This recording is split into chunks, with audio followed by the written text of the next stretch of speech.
We're going to make these pretty fabric bowls that are perfect for holding just about anything. Today's tips include your flat felled foot, most commonly found along the side edge of your jeans. In order to create our flat felled seams, we need to break it down into a couple of steps. We're going to trim away a little bit of seam allowance from our top edge and actually iron our lower piece over to encapsulate it and flip it again. And then we're going to head on over to our machine with our flat felled foot and stitch it down.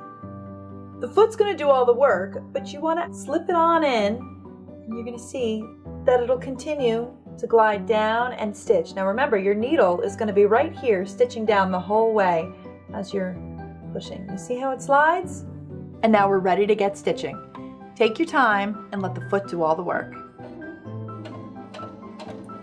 You may need to guide your fabric along the way. If you hold it down a little on the end of your machine, it'll keep a little bit of tension and help it in place.